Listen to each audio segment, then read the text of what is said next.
articles are rife with innuendos and pregnant with falsity. We do not intervene in the affairs of the armed forces. We are just an office that receives complaints or papers for reference, and we transmit them to the proper agency. Do not get any money. We are not interested in that. Para sa alaman ninyo, you can stop your suspicious mind from roaming somewhere else. We can debate now. Tell me where is our lies, and I'll tell you where are yours. Find a way na masabi ka nagtotoo, nag-intervene kami. I'll give it to you. And if you can find, I will ask Bong to resign tomorrow. Work on it tonight. Let me know tomorrow and I will fire him. If he did intervene, even for one word. Tapos magsabi, poverty and poverty, sulat, it's poverty. Kayo nga ang nakawan dyan. It's not a question of free freedom. It's a question of abuse and protection by the elite of this country to hold the power. It's about time that kayong mga mayaman, putang ina, huminto kayo, kakaabuso ninyo. Ginagamit na yung media nagpamakalin niyo kayo nga inquiry, yung pala magnanakaw kayo. Ito naman raise from a billion taxes. Why don't you trace that up? Pero kayo, you continue being employed. Hindi namin ipasira. Hindi ko ipasira yan. Bakit ko ipasira? Hindi ko kilala yung putang inang sekre yan. I always hear the cabinet before I decide on anything that is important. I have not made any major decision for this country without consulting the cabinet. Ganon yan. Sir, pasundot lang yung nasabi nyo kanina na fa-filean nyo ng plunder. Sino po ito? Hanggang ngayon nila nagbabayad. If it's billions and you're not paying, what is that? Hi guys, magandang araw po sa inyong lahat. Ito na naman po ang inyong lingkod, si DIY KKB Informative. At matutunghayan po natin ang mga nakaraang press briefing or press conference ng ating dating kagalang-galang butihing Presidente Rodrigo Roa Duterte. So, nung time na yun guys, talagang kaliwat kanan ng mga kritisismo sa ating dating Pangulong Duterte, kay Tatay Digong. So, hinaharap niya ito. Ganon siya, katapang, para ipaglaban ang makarapatan ng mga mamayang Pilipino dito sa Pilipinas. Napakatapang nitong Pangulong to. Talagang hinaharap niya yung mga batiko sa kanya, sinasagot niya. So, face to face, kung makipag-usap siya sa mga newscaster, sa mga reporters. So, talagang, ewan ko kung saan humugot ng tapang tong ating dating Pangulo. Talagang, siguro ito, sabi nga niya, pag lalaban ko ang bansang Pilipinas, hindi ba? Kung naalala niyo nung siya hinalikan niya ang bandila ng ating bansang Pilipinas. So, ganun niya kamahal ang bansang Pilipinas, ang taong mamamayan Pilipino dito sa bansang Pilipinas. So, ayan. Ito nga, marami siyang talagang ang binabato sa kanyang mga tanong matitigas, matatapang. Pero, buong tapang din naman niyang sinagot ang mga batikos na ito at pinaliwanag niya. At, yun. Tuloy natin guys. Medyo mahaba na yung explanation ko kasi nami-miss ko lang to si Tatay Digong So, panoorin natin kung gaano siya katapang habang siya tinatanong ng mga news reporters. Eto na po guys.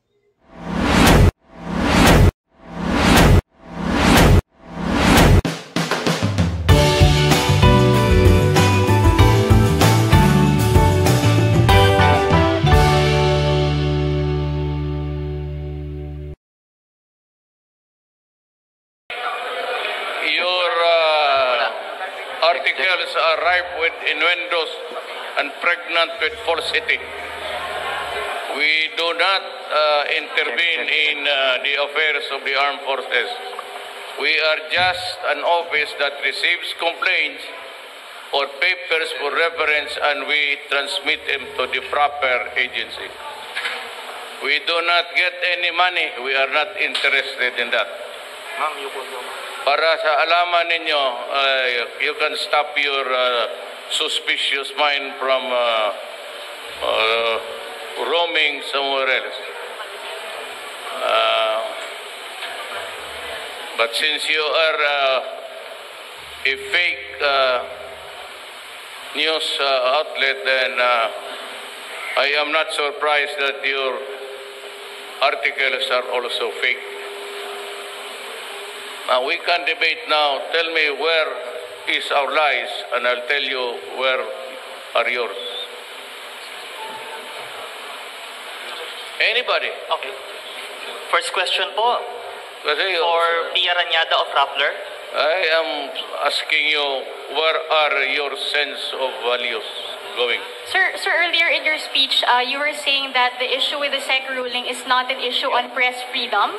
Galing But- ako ng flight, nagkatulog ako. Okay, sir. Sir, earlier in your speech, you said that the issue on the SEC ruling against Rappler is not an issue of press freedom. But at the same time, during your speech, you were giving comments about the media and about Rappler and Inquirer na sumusobra na kami. So what does that mean, sir? You say that this is not an attack on media, but you also have attacks on media in your own speech. Let following me give your you an decision. example. Huwag na tayo lumayo. Your inquisitive mind goes beyond its normal proportions. Boom, You know, I just tingnan ninyo yung a daily dose of your medicine. Bongo intervenes in the 15 billion. Who gave you idea he can intervene? Where is his signature? Where is your statement? And where is your even a point of reference? Tumadata, ang dami na talaga tala sa akin. But look at, alam mo, hindi ako mag-ibang pero bilyonaryo to. Sa totoo lang. Punta kayo Davao, tanongin niyo kung sino yan. Well, itong mga ganito. It seems to appear na intervening because of what money? The things that you are telling, it never happened. Pag magtanggap kami na gano'n, ipasa namin doon sa proper Justice Department, it goes to the Justice Department.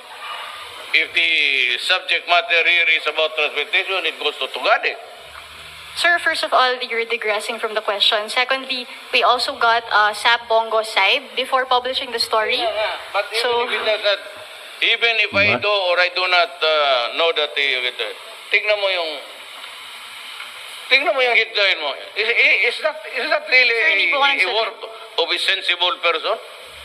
He's not a military man and interview what? You think you can convince Lorenzana and the guys there, you can bribe them? Komentuhan po Or you would think natin. that sila papayag?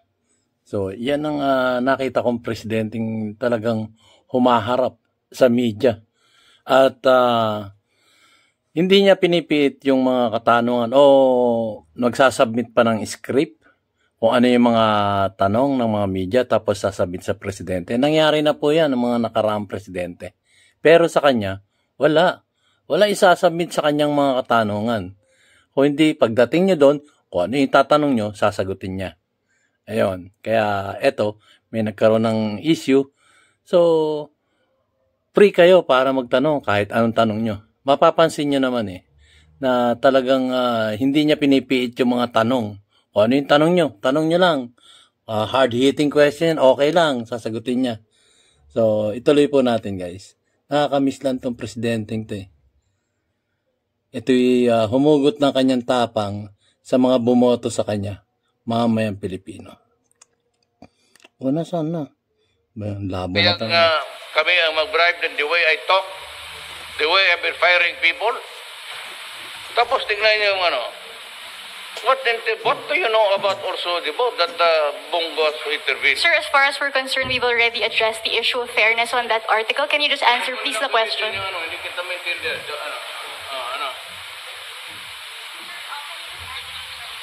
Okay, what's the question?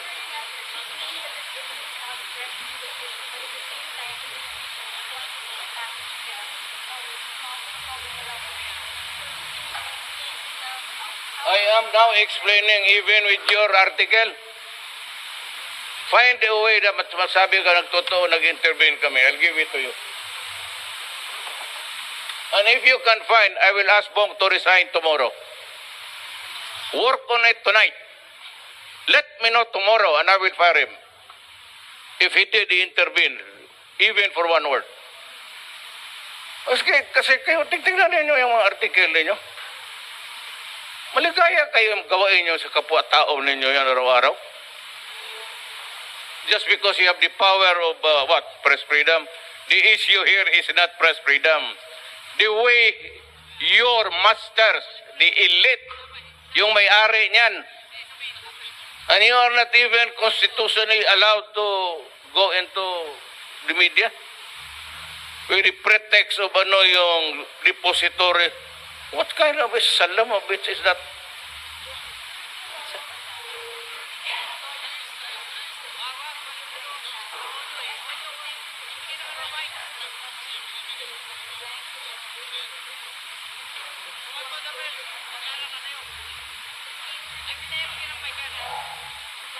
Walang technicality. The Constitution does not really allow your company, of which you are a worker of that company.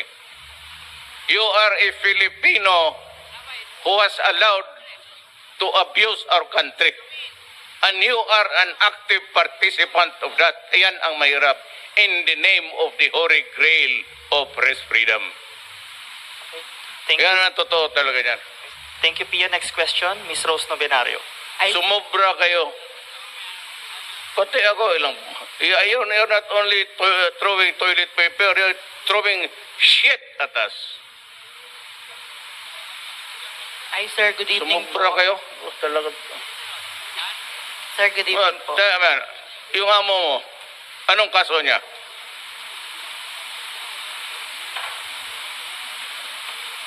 Why do you do research about people? Why don't you research about your own company you're working with? It's known to be a group of companies Lopez before. They borrowed billions from itong bangko na DBP. They never paid. You know what happened at the end of the day? It was condoned by the powers because they are the elite. Yan ang ano. Dapat kayo ang kalaban ng mga komunista, hindi kami. Oh, Inquirer, how long did you hang on to that goddamn Mylong? 50 years. Nag-expire na lang, they were continue collecting the rentals there when it was no longer theirs, money of the people. Tapos, kung sabi, poverty, sulat, it's poverty, kayo nga yan ang nakawan dyan. So it's not a question of press freedom. It's a question of abuse and protection by the elite of this country to hold the power.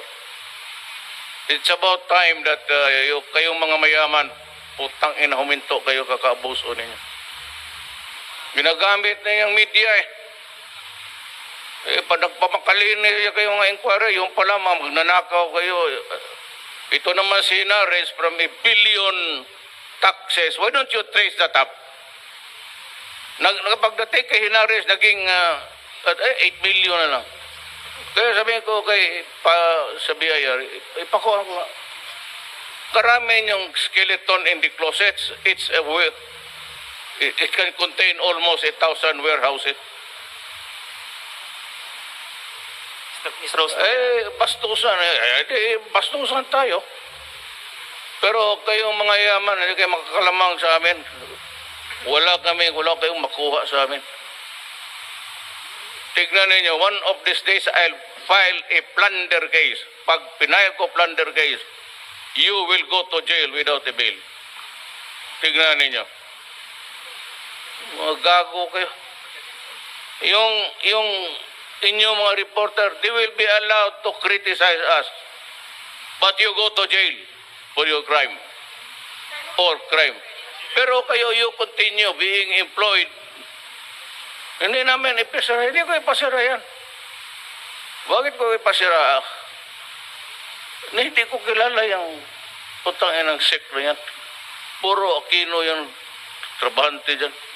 Bakit daw kami ang curtailment of press freedom? Katagalan ninyo naglumilitse sa amin. Pati tae na nga, tinatapon ninyo sa amin. Kayong pa kayo magsabi ng curtailment of press freedom? Masyado ninyong abusuhin yan. It's a privilege in a democratic state. You have overused and abused that privilege in the guise of press freedom. Hindi nga kayo, you did not know that you were working for a government. Who owns the property? It's not a Filipino. Anong pangalan yan? Hindi na kayo nahiya. Oh, no, of course not. You know that it is being funded. Maski sabihin hindi not owner. You are funded by foreign money. Are you not ashamed of that? No. Nandyan sa newspaper. Hindi voting. Hindi mo naintindihan ang corporation law mo. I'm not saying that they are investors, but their share as non-voting. But it does not say voting. The law does not say that. It is in the investment. Ano kaman? Whether your share votes or not, that is immaterial. You have the money and that yung Rappler mo was being funded by a foreigner. And you had the goal to attack people using foreign money. Yung sweldo ninyo, galing roon yan. Basahin mo ulit yung article ngayon. Today's newspaper.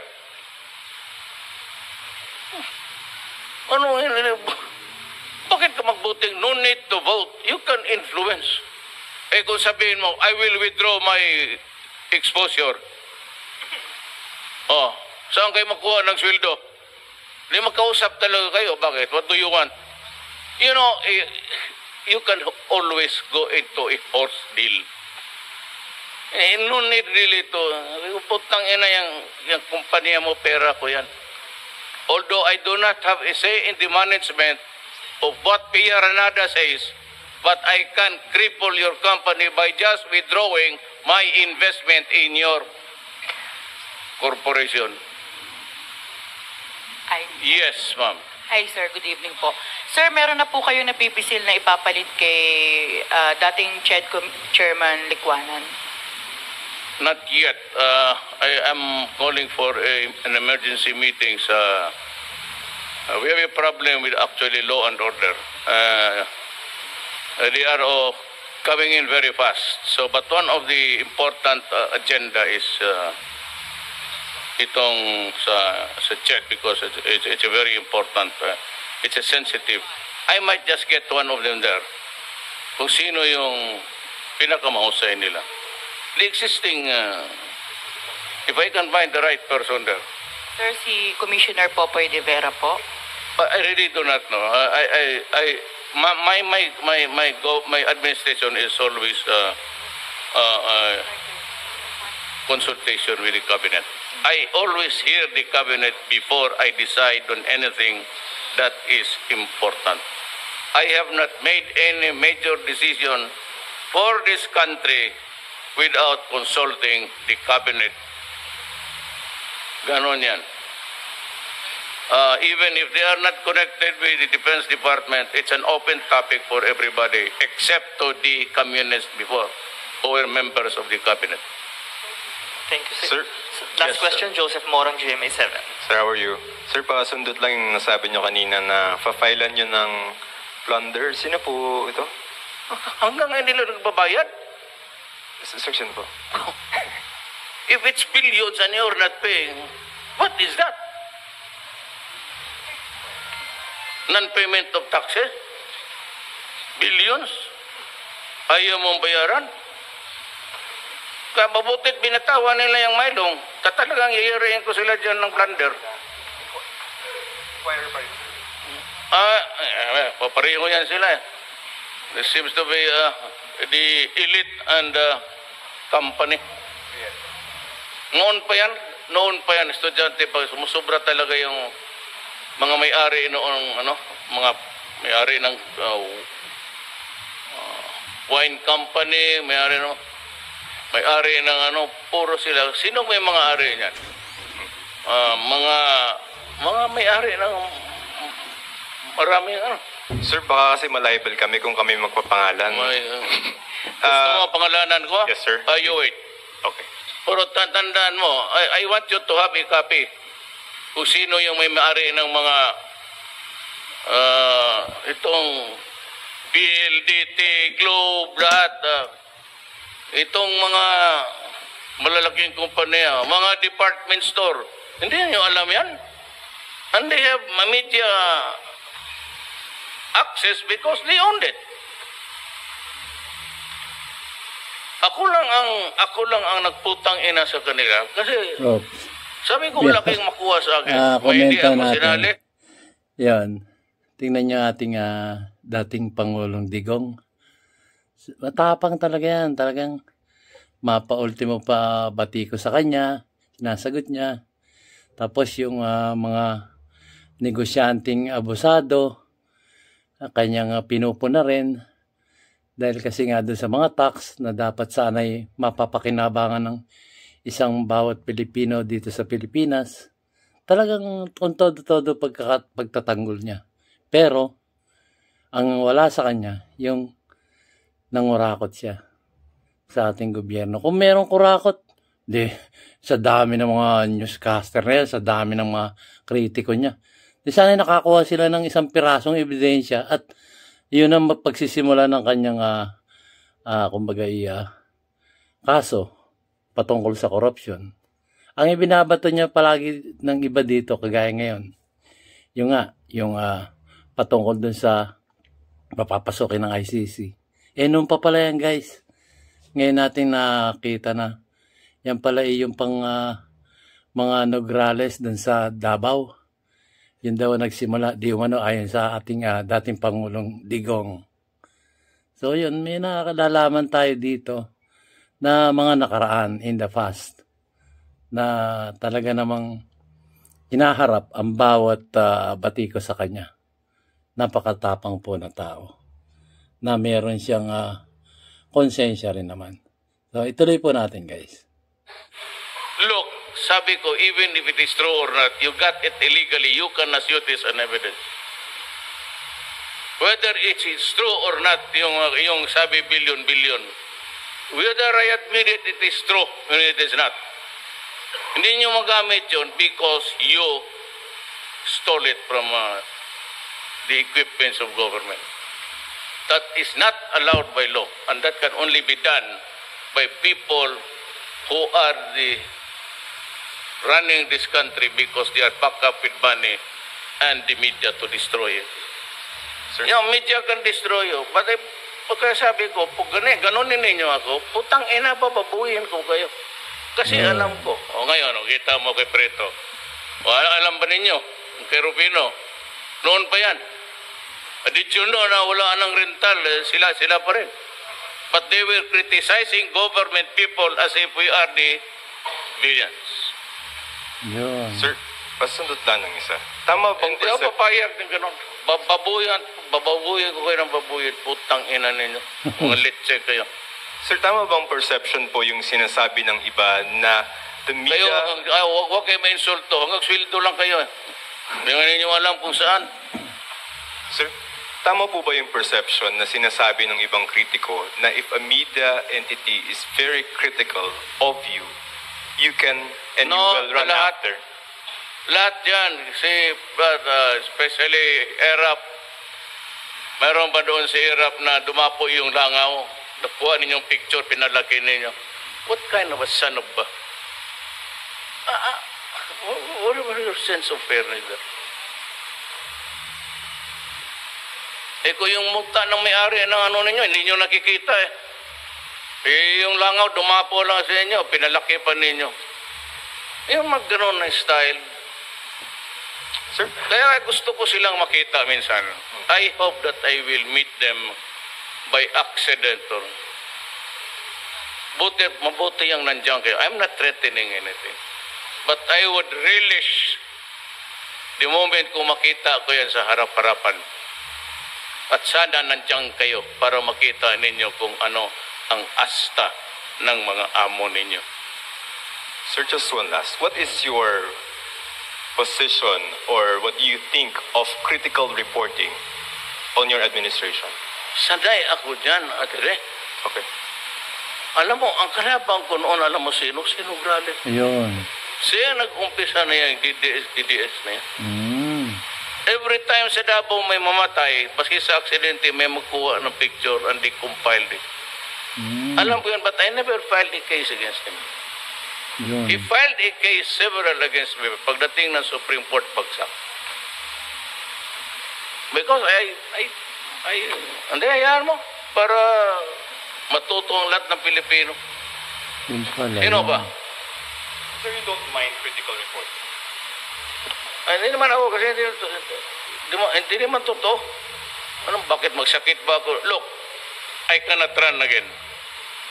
I won by a margin 6 of million. 6 million. Ano pa bang hintayin ko? Why would I mind a critic there sa newspaper? Wala namang bumibili niya.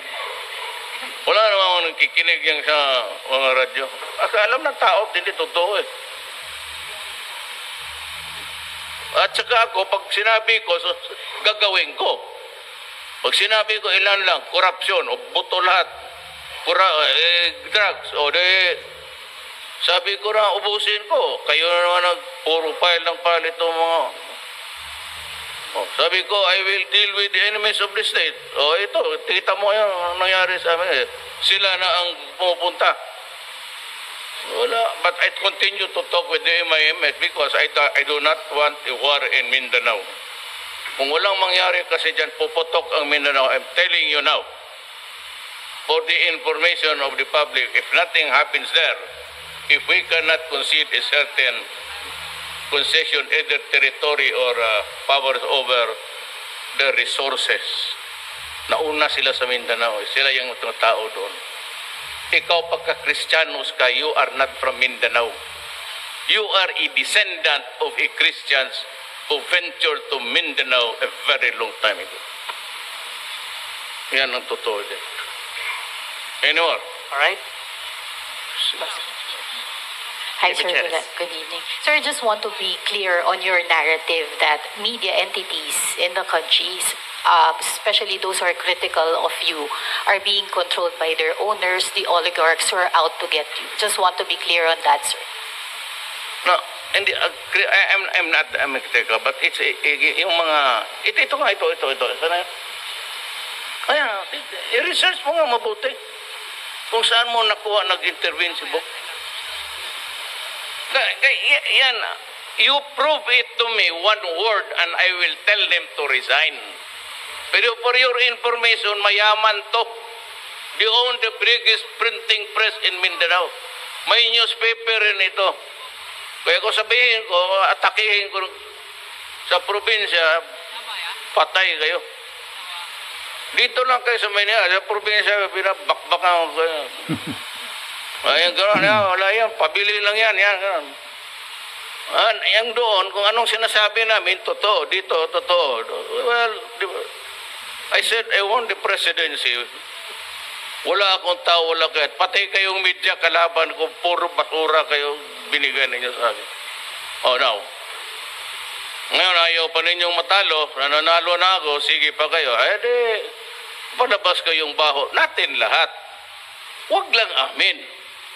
Meron kami tinatago, ladies and gentlemen of the media, we all are. We are feet of clay. Tao tayo. Ilabas ninyo yung sa mga amo ninyo kasi ilalabas ko yan. Ganun lang yan. And they are, what are they protecting? Their business. Do not give it a shit about the truth about improving the Philippines. How do you improve the Philippines by what? Establishing a newspaper, then hanging onto a property of government for so long, making money out of it, paying no taxes? Is that what you want for the Philippines? Ganun lang yan eh. Lopez, simple. Tanggap ka ng pera. Sige ka tanggap ng tanggap because you are crazy with money. But you do not even honor the other guy's money by giving him for what he paid for. Tapos ikaw pa ang masama. Okay, anong tawag ko sa'yo? Di putang ina ka, mukha kang pera. Ako na yung nagbayad, hindi mo na ginamit, tapos ako pa ang masama, pinapalabas mo. Ano ka, let's check ka. Sabi ko, gusto ko nga kayo makita na I would release the day, I would be very happy. Magkita tayo ng isang, because I'd like to ask you one simple question. What is that? What that question is, why are you a son of a bitch? Oh! Sabihin ko, ayun ang tanongin ko sa kanila. Why are you a shitting son of a bitch? Grabe ka tapang. Presidency, ito is a hanging, ito hanging.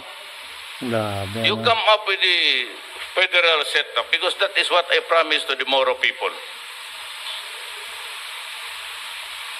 Sir. Tapos, pag may eleksyon na, you elect a president, that is my advice. You follow the, or whatever. And you call an election, and I will step down.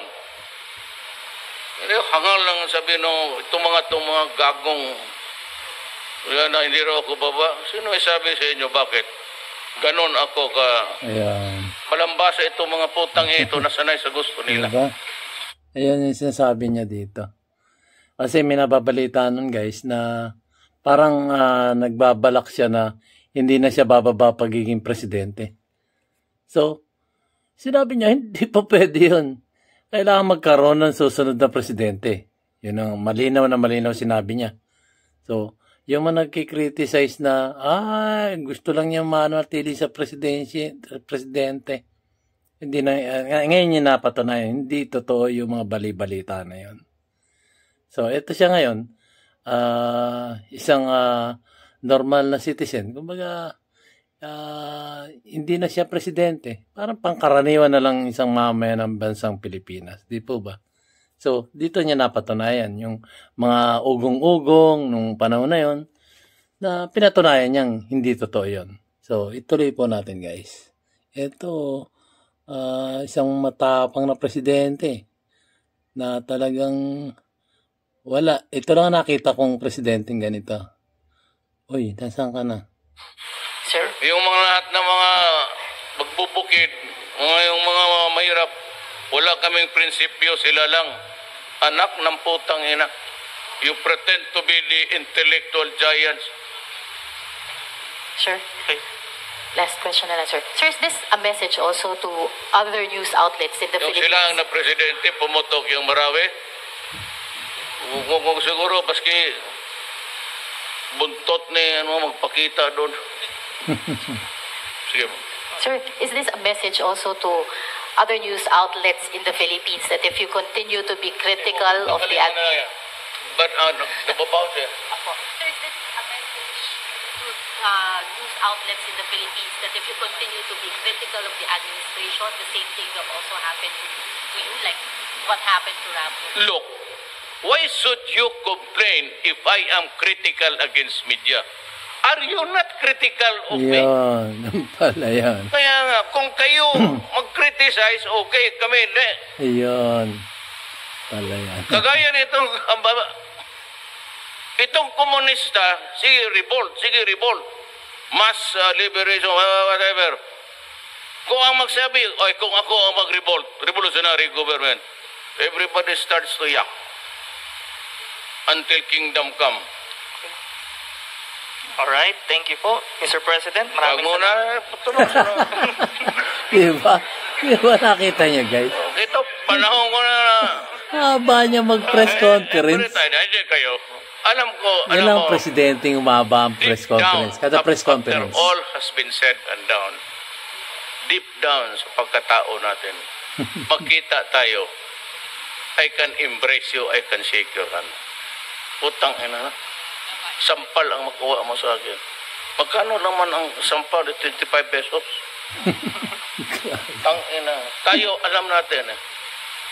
Hindi man tayo na nagmamalaki na mahirap o mayaman. Pero galing tayo doon. Kung saan yan, pare-pareho lang tayo lang. Kaya nagkakaintindihan tayo. Kaya hindi ako nagpapakaya. Kaya if you are critical, if Rappler is critical and about, sabi ko nga let's do it with honor. Prove it that he investigate Lorenzana and company and all of the Navy and military if they got even a call. Pag na-prove mo yan, he resigns. If not, I ask you to leave Rappler. And we will organize in your publication. Okay. Ako hindi, pero marami na akong kaibigan ngayon na alam mo na pagka-presidente ka, suddenly marami kang kaibigan, mahirap o mayaman. Hindi ka presidente, mahirap lang ang kilala mo. Yes, ma'am, hindi ka man mayaman, hindi ka rin mahirap. Maganda ka lang. Thank you. Kasi kung mahirap tayo, nakita niyo dyan, mahirap guys. tayo. Di ba? Aabot tayo nandito. Nakikita niyo yung kanyang style ng pagsasalita. Nakikita niyo, naroon na yung puntong mainit na yung talakayan o tanungan sagutan. Pero sisingit siya para i-calm down yung init ng ulo ng bawat isa.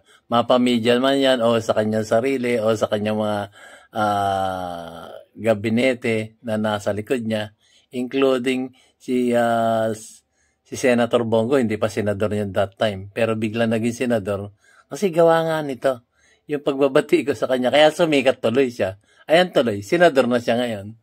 So yun lang po. Ito nagpapatunay na kumbaga kahit gaano kainit ang diskusyon, sisingit talaga yan ng pagpapatawa dahil para ibaba yung tension ng kanilang mga damdamin dyan sa press conference na yan. At saka guys, ang haba-haba nitong magpa-press conference, pag nagpa-press conference, ang haba. So ito lang yung presidenteng nakita kong napakahabang mag-press conference. At pagkasasabihin ng moderator, oh, that's end of the, sabi niya, wag muna. Ito. Kagaya nito, tapos na dapat to kaya lang may mga tanong pa. Tuloy natin guys. Aba, malabo mata mo Okay. Doon na kayo sa pamilya ninyo. O nasa shopping mall kayo.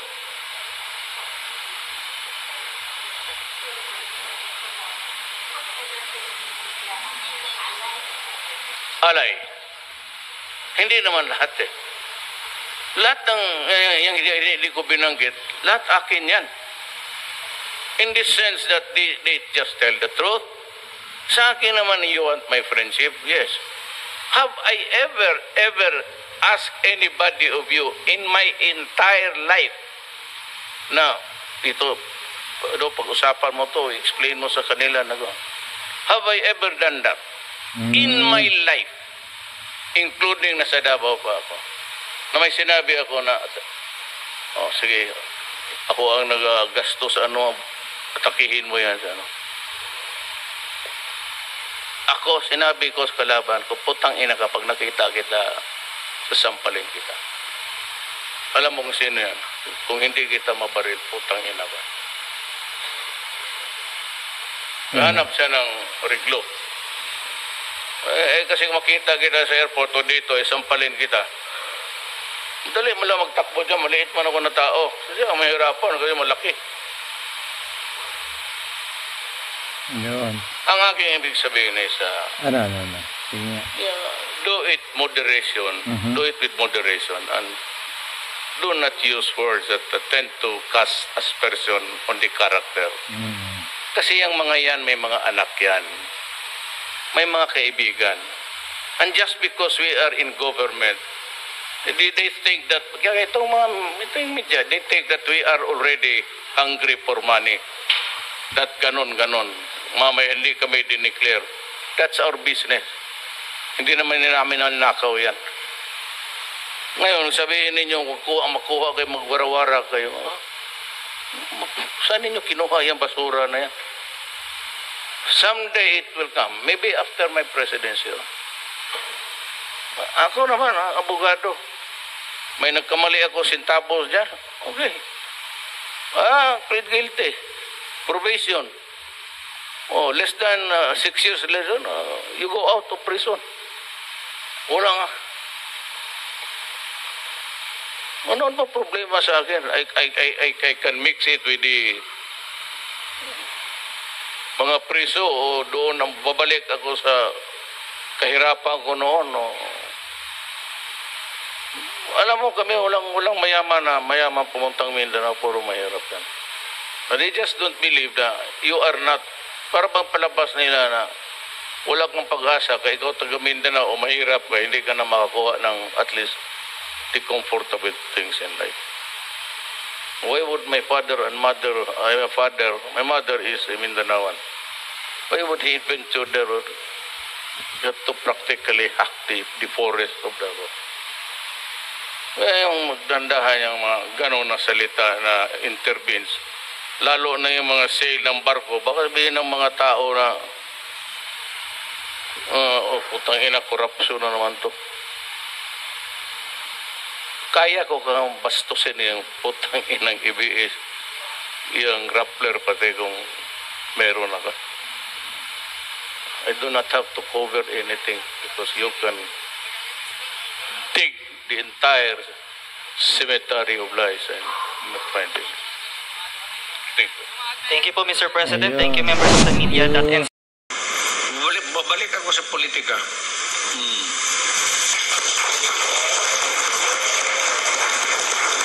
Survey number 1 ka ngayon, Mapilitan ako. It's either I run for senator or I will run for vice president. Baski matanda.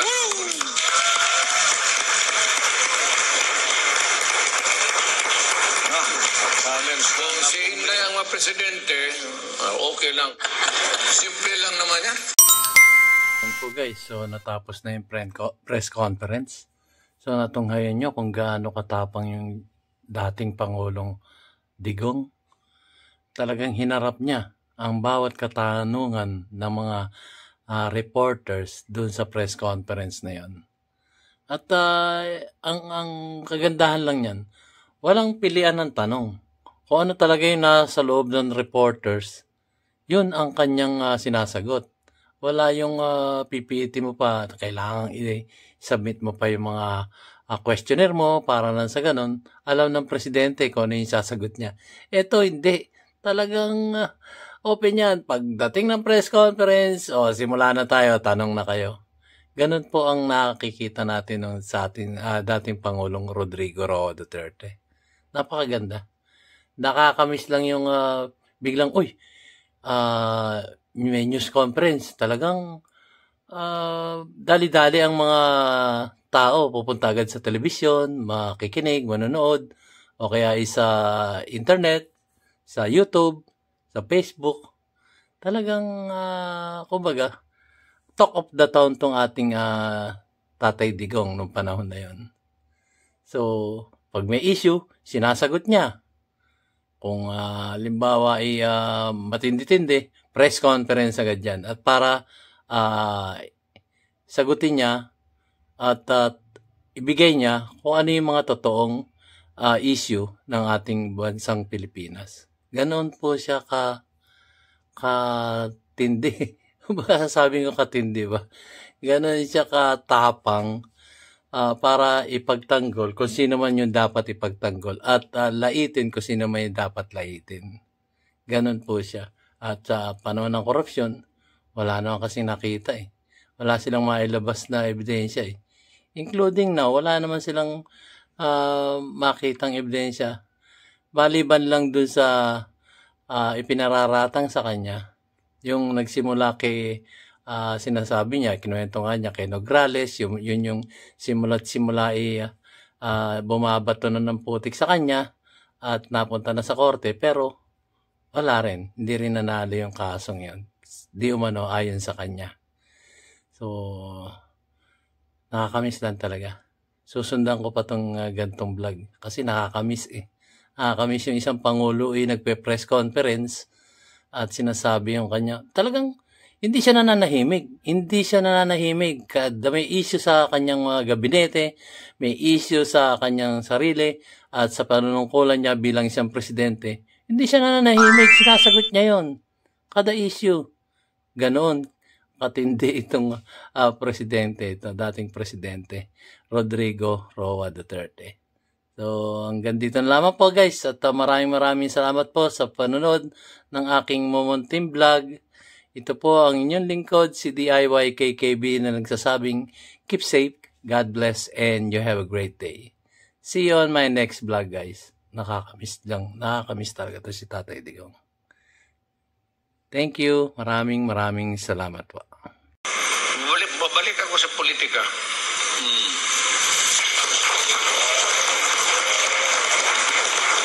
Survey number 1 ka ngayon. Mapilitan ako. It's either I run for senator or I will run for vice president. Maski matanda.